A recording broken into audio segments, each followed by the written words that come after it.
Hello, everyone, and welcome again to another Teacher Joseph podcast. Well, Eurovision is not far away. For those of you who don't know what Eurovision is, it's a, really bizarre thing. Let me try to explain. So, in the golden years of television, somebody decided to set up a song contest where each country in Europe could enter. If you win that song contest, of course, the other countries are very happy for you, and you have the honour of hosting Eurovision in the following year. It was very well respected in years gone by, but unfortunately, these days, Eurovision has kind of dwindled into a rather trashy kitsch song contest, although it is still widely celebrated in some European countries. For example, Malta has something like a 98% turnout. They even have street parties for Eurovision. But the rest of us watch it on TV and we think, oh, do we really have to go through this again? And it becomes very political, Eurovision, because the countries can vote for their neighbours. For example, Britain always votes for Ireland, Ireland always votes for Britain. And they've tried to change that by allowing everyone to vote by either calling a special number or using internet voting, I think, as well. But it's very, very interesting how political the whole thing gets. Shortly after the war between Ukraine and Russia, military operation between Ukraine and Russia, uh, the Eurovision Song Contest took place, and of course, Ukraine won. But because the country is at war at the moment or involved in a special military operation, then that means that they can't host it. So the British government decided that it would be hosted here in the UK. So it's going to be in Liverpool. I heard our entry into Eurovision last night is by a woman called May Miller. I got through about 10 seconds of the song and then I switched it off. I mean, we usually come last anyway.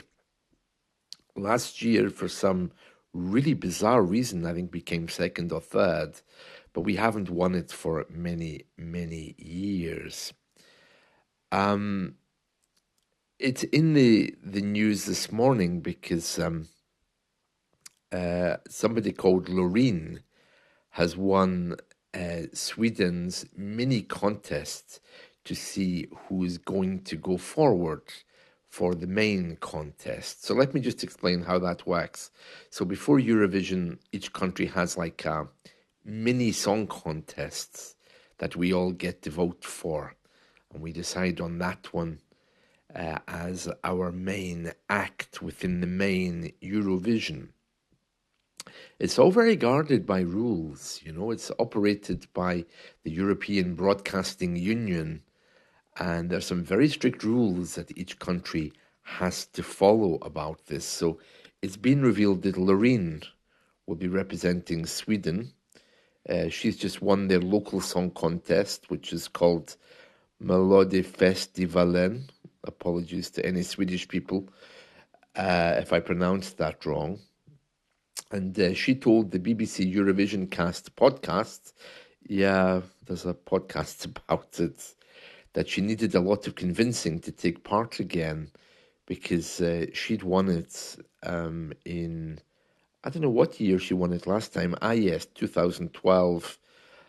Very interesting. Yeah, so Eurovision is, for British people, really, really out of date, trashy, and has a massive alternative following. Just people who like awful music We have a few of those around, but in other countries, it's still very respectable.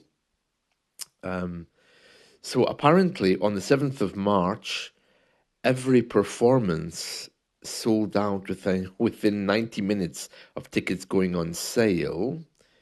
On the 9th of March, the UK announced its entry will be May Muller.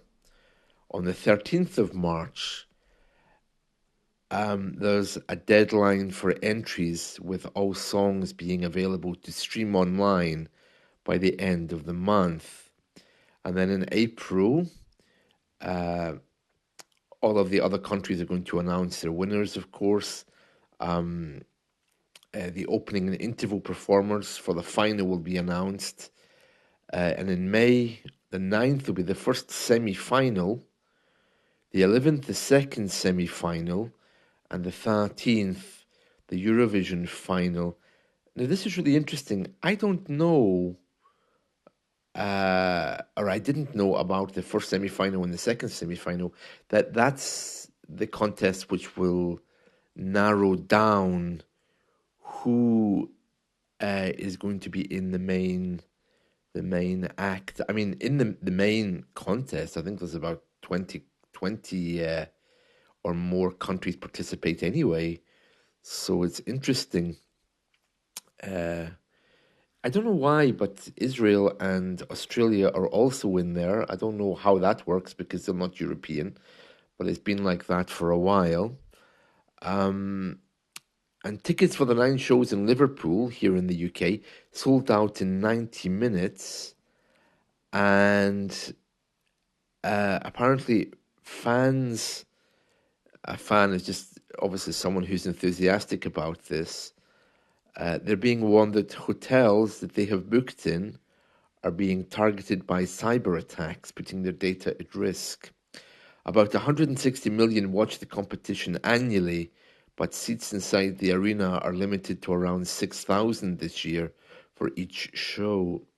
Yeah, it's a massive money spinner, that, even if you don't like it. I don't like the politics of it. I mean, it used to be just good, but now it's kind of descended into something awful. Well, it's wrong to say awful, but it's not what it used to be. A few fun facts about Eurovision. France is the only country which gives its score in French. So at the end, they go around each country and they ask, what's your score? And for example, the country will say, we give to Britain 2 points. Yeah. And this is the way they do it at the final. It's very interesting. In the case of France, they want to say it in French, no points. I don't know how you say that in French. No point, I suppose, something like that. Anyway, yes, so very interesting. That's Eurovision. Uh, I think it's hard to avoid here because they broadcast it on the main channels, but last year they started asking whether it's time for Britain to leave it because it's kind of uncomfortable now, especially since we usually come last. Although last year we really perked up, but I don't know where all the money's coming from. The fact that Britain chose to host it in place of Ukraine, I think, was a good gesture, but it cost millions. And our government is giving millions to this, millions to that, millions to this. I don't know where all the money's going, or rather where it's all coming from. So, yeah, very interesting there. All right, then, that's it from me. Let's talk again soon. See you. Bye.